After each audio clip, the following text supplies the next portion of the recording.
and welcome to DFS Coach Talk.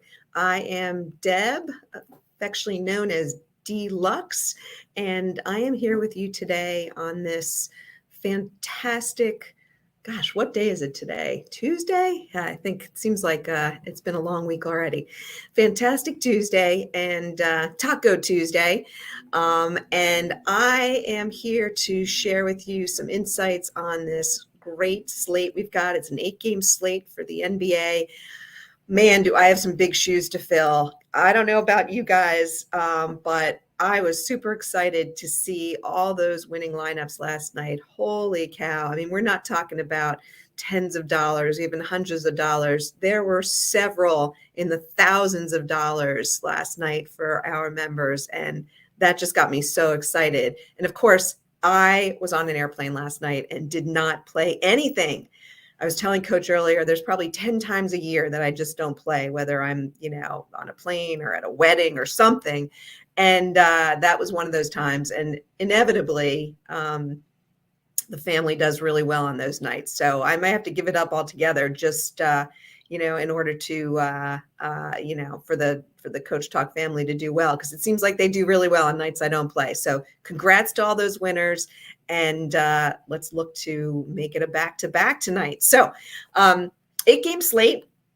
Really good slate from a DFS standpoint. Some juicy games, some injuries that are creating value. Some of the high-priced players are playing tonight in good matchups. So lots to choose from, which makes it challenging but fun. So I hope to share with you some of the insights and get some winners tonight. So here we go. First game up is Washington at Detroit. It's a 7:00 game.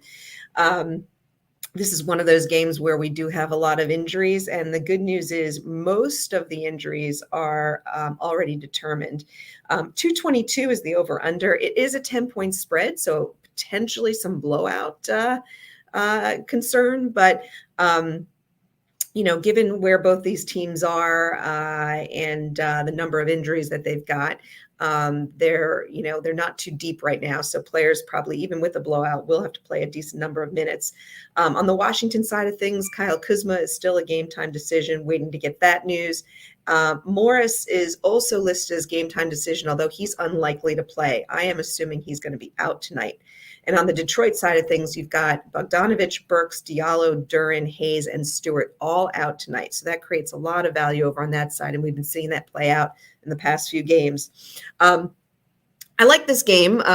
It's not one of my favorite games of the night. 222 is fairly low total, but like we said, there is some good value. So what does that look like? Well, on the Washington side of things, I like DeLon Wright. He's been smashing it in place of Morris as the starter, and you're up against that backcourt of Detroit, which gives up just about the most DFS points of any backcourt in the league. So feel free to fire up DeLon Wright, who's at a value.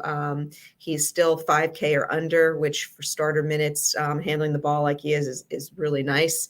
I don't mind Beal, although obviously you're looking to pay up a bit. And if his minutes do get cut a little bit because of the blowout, that's potentially a concern. So don't mind him, but not my favorite player. Similarly with Porzingis, his price is kind of high up there. I do expect him to play well against this team. But with all of the high-priced guys tonight, he's not necessarily the one of the ones that I am eyeing, because you're starting to get into that 10K range. And I think there's better matchups going on tonight. If you do want to look for some additional value on that side of things, both Avdija and Gafford are sub 5K on DraftKings, and both expected to get somewhere around the 28 to 30 minutes, and both should not meet too much resistance defensively.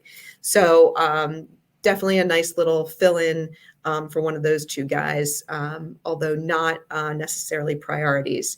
And then over on the other side of things, Detroit, you got a lot of guys who aren't that good playing. Magruder, Hampton, Hampton's been cut by several teams. He's actually not a bad up and coming player, but just doesn't ever seem to fully get it together.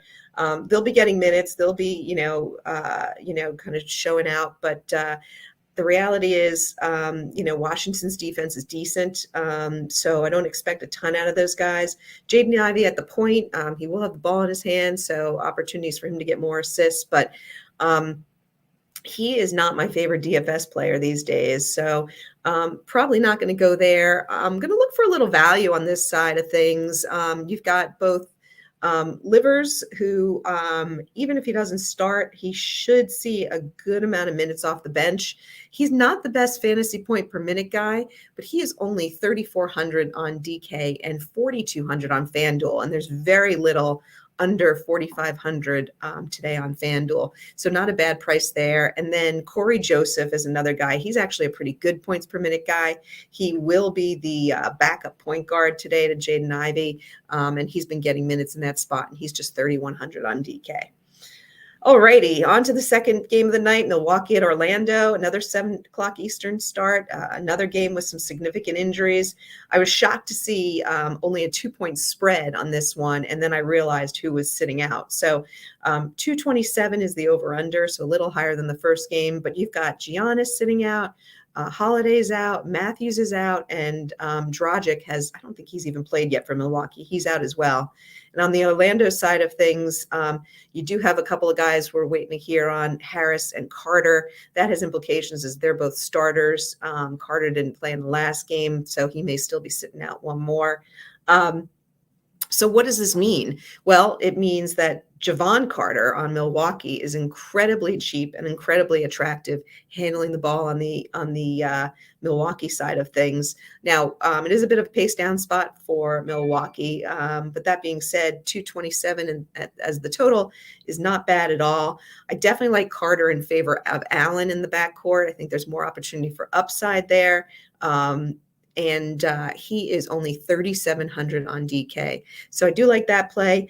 There's a lot going towards Middleton, but, and Middleton's not a bad play. I think he's around 6K. He's certainly, from an offensive standpoint, he's going to be, the biggest offensive weapon that's there. The only thing is he hasn't scored more than 35 fantasy points because they're still not upping his minutes. So I think he's a solid cash game play, but doesn't excite me. I don't necessarily see that upside on the card today. So probably not going there. I like Brook Lopez a lot. He's just been playing great ball this year. Really, really solid. I like the fact that he is not very over-owned. There are a number of centers though that are pretty decent tonight. So you're going to have a lot of choices, but he is priced at, let's see where he's at. Just give me a sec. Lopez. He's at 7K on FanDuel. So, kind of a fair price. Again, good from a cash game standpoint. I think I like him a little bit better on DraftKings where he is, let's see what he's priced at there. 6,700, 11% ownership is what he's getting there. So, again, I think he's a solid play. I think he'll have a good game tonight, but there are, as I mentioned, several centers who are attractive. We can go over them later. And so, someone to keep an eye on, but not a slam dunk for me. On the others, let's see, on the other side of things, a couple of value plays as well. I do tend to like either one of Suggs or Cole Anthony, depending on if Gary Harris plays. If Gary Harris sits and Suggs starts, I like him a lot. If Gary Harris ends up playing, then I'm more in the camp of Anthony, who I think would be sixth man off the bench. So those are a couple of options there. I'm not really going to touch a Wagner, who doesn't necessarily play great against this team, or Banchero, a little bit too expensive. We can wait and see what the news is on Carter. You could always plug Maurice Wagner in there, but against Lopez, I'm not too excited about that one. So I'm going to be a little bit light in this game, probably one from each side. So let's head on over now to the chat and say hello to everybody. Doug L., first one in today. Way to go. Thanks, Doug. Good to see you. And we got Absolute Power following there. How's everything going? Glad you could join. Charlie, hello. And Charlie F, we got two Charlies in here. Usually it's the double Ds, but today it's two Charlies. So happy to see everyone in here. We got a nice little crew starting, and people will be joining as we go along, I'm sure. So let's take a look and do blocks count on DraftKings. Definitely blocks count. And I think we've got some good blockers going tonight. All right, so heading into the third game of the night and our 7:30 games, we have Philadelphia at the Minnesota Timberwolves. It's a 3-point spread, so looking to stay close. 228 is the over-under. We do have a number of game time decisions here that are going to be crucial. So hopefully we get this information before we lock at 7 p.m. You've got Harden is a game time decision, as well as Harris and Tucker. Honestly, I think, I actually think that none of them are going to play. I am planning accordingly for that and may do a swap out if it turns out that they are playing. But I really like some of the Sixers guys against this Minnesota team if they don't play. In particular, I love Maxey. I think Maxey might be my even if Harden plays, Maxey may be my go-to guy. Particularly if Harris does not play, because they could really use his offense. I think he's just a dynamic player, going to play well against the tempo of the Minnesota team, has been playing well of late, and he's priced right. If Harden does sit, I think Milton is an excellent go-to guy. He is priced really low. Now, of course, that'll change if he gets ruled out, but his pricing is great, and we know that when he fills in at the point position, he's very strong. So let's see what we got here. Yeah, right now he is at. Why can't I find him? Milton. I see Milton. I don't even see Milton. That's how low he is on the scale of things. So yeah, I don't see him in here. This is on DraftKings. Let me check out FanDuel for a sec. That is too funny. On FanDuel, he's got to be here on FanDuel. Wow. Milton just doesn't exist today. So I got to check on that and make sure he's actually playing, because he is not even listed in this game at all. But he is somebody that I am eyeing. I'm going to check it right now and see. Go on to DraftKings.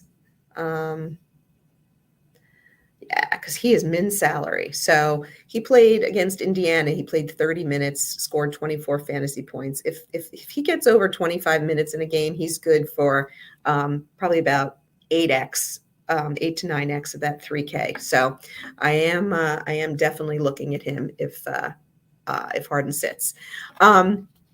And I'm not really, looking at anyone to fill in. You're probably going to get more minutes from Niang if Harris and or Tucker sit. But Niang doesn't really excite me, particularly with Kyle Anderson defense. So not going to be going there. I am interested in Embiid against this Minnesota team. I mean, even with Gobert, Embiid has played well against them, scoring over 50 DK points in the past couple of times that he's played against them. And I do think it's a nice pay-up spot for today, one of the pay-up players. So he's someone that I am looking at with a couple of the other pay-up guys. There's a lot of pay-up guys on tonight's slate. So that is one concern, is picking the right guy. Over on the other side of things, I am not that excited about this matchup for Minnesota. Edwards always, seems to play well. Not my favorite matchup, a little bit of slower pace. And his price has really been getting up there. I respect the defense of Philadelphia from a team standpoint. So he's probably not one of the guys I'm getting to tonight.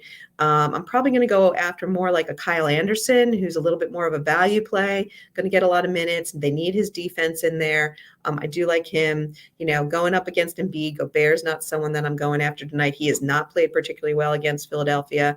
So I'm probably looking at an Anderson on that side and not much else. Lots of guys to choose from tonight with these 8 games. So no need to go too deep or too crazy. So that brings us to the 4th game of the night, Charlotte at the Knicks.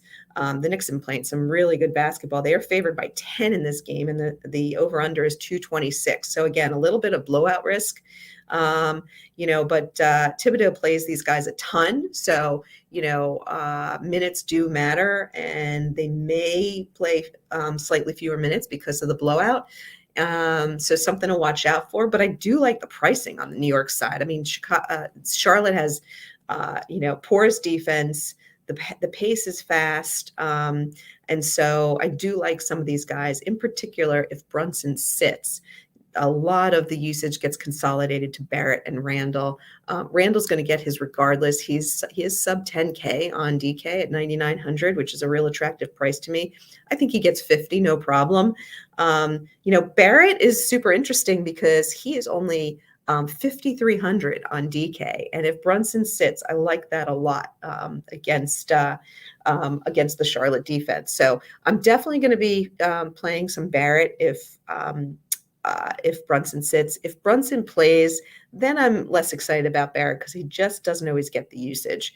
And I also like the pricing on Hart at 4,800. I mean, he is their 6th man. He's going to get the minutes. He contributes, not necessarily in points, but he contributes just in an all-around kind of way. Since he's joined the team, I mean, he's averaging probably about 28 fantasy points. And so that 4,800 is really attractive to me for Hart. And let's take a look at his ownership because, again, he's an unsexy player. I think people tend to overlook him, particularly since he's not starting.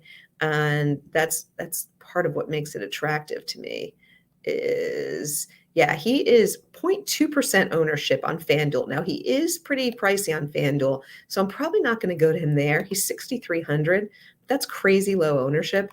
But, you really need to get like a 34 or so out of him, and I'm projecting him at more like a 28. So I am more interested in him on DraftKings, where he's 4,800 and only 2% owned. Okay.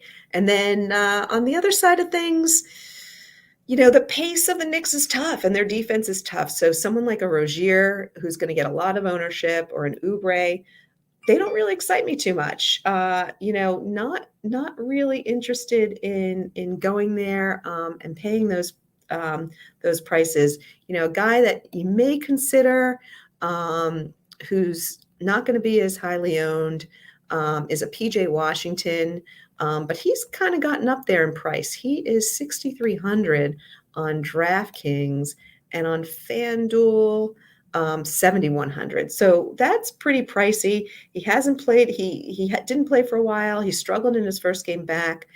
So I'm probably not going to go there. And otherwise, the Charlotte guys are pretty expensive. So probably not getting to anyone on the Charlotte team to run it back, but I don't think you need to run it back in this situation. So, all right. So where are we at now? Let's see. We are on to Brooklyn at Houston, which is another high scoring affair. 230 is the total. Brooklyn favored by 6.5. Houston's tanking it right now. They're playing some of their young guys, but they do actually, for the first time in a while, or the second time in a while, I guess this week, they have Kevin Porter Jr. and Jalen Green both back. So they're fairly healthy. Nobody's on their injury report. And the only one for Brooklyn is Ben Simmons. So they are healthy as well. 6.5 point spread. So, they're looking to keep it fairly close. So who do we like and who do we not like? I'll tell you right off the bat who I don't like, and that's Jalen Green. He hasn't been playing particularly well. His price keeps going down. And he's going to be running into Mikal Bridges' defense, who I think Mikal Bridges is one of the best defenders in the league. You can see it with Phoenix having lost him at this point. You know, the scores in Phoenix have gotten a lot higher. And I think he really shuts down Jalen Green. So I am definitely going to be fading him. On the other hand, Kevin Porter Jr. is kind of attractive. He's the kind of guy who, when he makes things happen, he can score 40 plus fantasy points on any given night. He can score 40 points, which we've seen him do. But I think I think he played really well in the last game. He did score over 40 fantasy points. He's extremely low owned, 0.9% on DraftKings. He is 7,200, but I can see him hitting that number, particularly in this pace of a game. Over on FanDuel, let's take a look there. He is 7,700, 0.5% ownership. So he's getting kind of highly priced, but that low ownership might be an interesting GPP play. I do like him.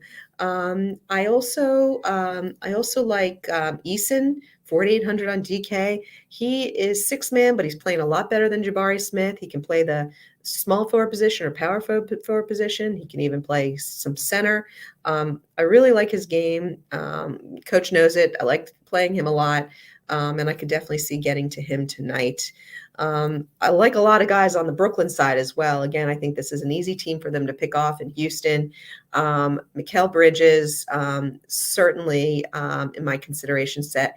His price just keeps going up and up. If you had said to me at the beginning of the year that I'd see, Mikal Bridges at 8,500, I'd say you were crazy. I mean, this guy was regularly in the 6s, sometimes in the 5s, maybe getting to 7. But he is 8,100 on DraftKings, and on FanDuel he is 8,500. But of course, I see this could be a ceiling kind of game for him with the amount of stocks that he could get against this team, and easy shots, assists. So I do like him, although he is pretty pricey, and you got to kind of put him up against some of the other 8K guys who are more pure shooters and scorers. Cam Johnson, another guy that you could easily get to. He's more in the 6K range. He doesn't do quite as much as Bridges, but it's a pretty good matchup for him. And then Nick Claxton against Şengün. I like this call a lot. 7,300 on FanDuel and 6,500 on DK. So probably my favorites are Bridges and Claxton, and then Porter Jr. and Eason. Okay, but I'm going to get at least 2 guys for this game for sure. And then we go to the mega game of the night, which let me break here and see what's going on. Let's go Lakers beat the Grizzlies. It's Pau Gasol's jersey retire night. All right, it'll be fun to see Pau in the arena. So big hello to Turbo Duran, as well as to Aaron Sampson. Let's win big tonight. Absolutely. There were some big winners last night. Hope you guys were playing along. Let's see. Doug, what do we got? Trey Jones, I know. 7,500 on FanDuel. He's getting crazy. So we'll talk about that in a couple of minutes. But for right now, we've got a 243 over under for Golden State OKC. So how do you avoid getting some of these guys? I mean, with that kind of a total and a spread of only 4 points. So there's going to be some up and down the court, some back and forth. It's going to be a high-paced game, lots of action. I do like this game. I like some of the more expensive guys in this game. What's interesting is that given how high the total is, the ownership is not very high. So I don't have anyone higher than 9.6% on DraftKings, and that's Dante DiVincenzo. And then over on FanDuel, we don't have anybody higher than 11%. And again, DiVincenzo. So, you can get a Curry, you can get a Shea, you can get a Clay, you can get a Giddey, all these guys for between 5 and 10%. Curry, in fact, on DraftKings is at 3% ownership, 3.7%, which is crazy. So Very interesting. Not sure why. Both sides have played each other and played well offensively against each other. As I mentioned, Curry, Thompson, Shea, Giddey, they've all had big games playing against each other.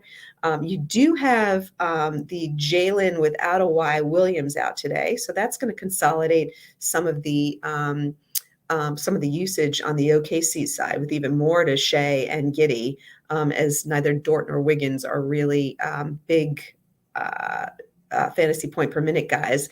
What's interesting about Wiggins is, he moves into the starting rotation most likely. And he did have a really good game against Golden State when they last played each other, with I think about 29 fantasy points. So if he starts again, he is definitely interesting. You don't have on Golden State, you don't have the vaunted defense of the other Wiggins, Andrew Wiggins. You have DiVincenzo, so not a bad matchup. And again, you're talking about someone who's like at a 3,400 salary on DK, and on FanDuel he is resting at 5,200. So DK in particular, but there's a lot of value on DK, so gotta choose a little wisely. But I do kind of like that one. I think he's sneaky good against Golden State, so something to think about there. I also like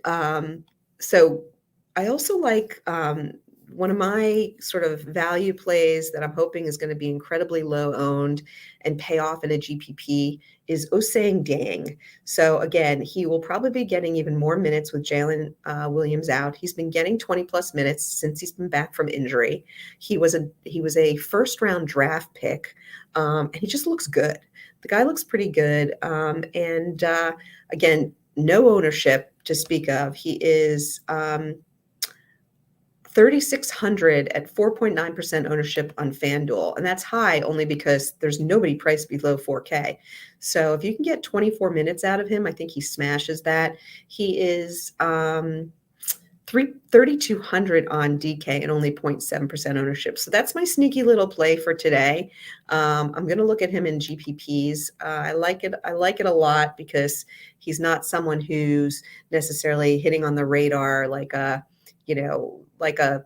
Milton would be if Harden sits, or like a Tyus Jones or something like that. So something to consider. All right. So moving on to Utah Dallas. This is also a pretty high scoring game, 237. The spread is 9.5. Still waiting on the news on Clarkson and Kessler for Utah. We know Sexton is out. I think Clarkson plays. I don't think Kessler plays. And that's how I'm projecting it right now. On the other side of things, you've got Kleba. I don't think Kleba is playing yet. I haven't seen the latest. He's listed as questionable. I'm not sure that he plays. I'm not sure they roll him out against the Jazz with 9.5 point spread. So I would, assume that he's not going to be playing. Here's what I like and don't like in this game. So, on the Utah side of things, got to wait and hear about Clarkson. I do like Clarkson if he plays because, again, there's just so much usage to go around with this team right now. Baji is not a high usage guy. Olynyk's not a high usage guy. The only guy who really is Markkanen, and he will be expensive. He's also probably going to get Reggie Bullock defense. So I like Clarkson, with Luka defense. And I also like Olynyk a lot because if Kessler sits, and I think it's looking like he will, Olynyk's going to get a lot of time at the center position. And I think, up against Dwight Powell with his outside shooting ability, I think he could do really well. So I'm definitely looking to play Olynyk. I'm not going to play THT. He's been terrible. I think even Utah's realized he's just not that good. I'm not a big Agbaji fan, just from a DFS standpoint in terms of points per minute. You could look at Dunn, who's coming off the bench, 6-man and really cheap, but not totally excited about him either. Over on the Dallas side, Luka and Kyrie, the trouble is, do they cancel each other out a little bit? I think they're starting to. I mean, Luka hasn't really had that ceiling game since he's been playing with Kyrie. And Kyrie is one of those guys, he can get you high 40s, but he can also get you high 20s. And both guys are expensive. I will consider them because I do like them a lot in this matchup. I probably slightly favor Luka, although that's real slight. And if you want to take the savings, you might want to go with a Kyrie. He's probably going to be easier to fit into your lineup. I'm not necessarily going to make Luka the centerpiece of my lineup again because he's just so much more expensive than even some of the other higher priced guys. And if you look at his ownership, it's pretty high. He is 19% ownership, highest owned in that matchup on DraftKings at 12K. You got to go down a decent amount to get to Kawhi. So, Luka's got to score like 24 more fantasy points than Kawhi. And I'm not sure in this matchup if he's going to do it. Same thing if you go to FanDuel at 12K, he's 18,000. Again, 12,000 for Luka, 9,900 for Kyrie, 8,600 for Lauri Markkanen. So, if you're looking for, value, I mean, something like a Lauri Markkanen over those guys, because Lauri's probably going to get you the same amount of points as a Kyrie. So that's just how I'm looking at it. I think they'll have good games, but I don't think on a fantasy point per dollar standpoint, they're going to be the highest on the slate tonight. On the other hand, you could look at someone like a Reggie Bullock, who seems like value for money. He is 3,700 on DK, 2% owned. The last time he faced Utah, he scored 34 fantasy points. They're going to need him out there for his defense. Shoots a lot of threes. Utah is weak against the threes. So something to consider. A little bit risky as he can be a total dud. He can also give you like 15 fantasy points. But again, maybe an interesting GPP option. The other guy who's interesting is Hardaway. Tim Hardaway is now the sixth man off the bench. He's pretty cheap at 4,600 and only 1% owned on DK. Now he's, likely only to get you mid 20s. So it's a little bit risky, but he could also pop off. I'm not going to go there personally, but not a bad mid-range option. Okay, so let's see how we're doing over in the chat. Hey, Rosé's joined us. Rosé. Hello. Whose price is too high? Wiggins? Yeah, on Wiggins' price is too high on FanDuel, but on DraftKings, let's see, where is he at on DraftKings?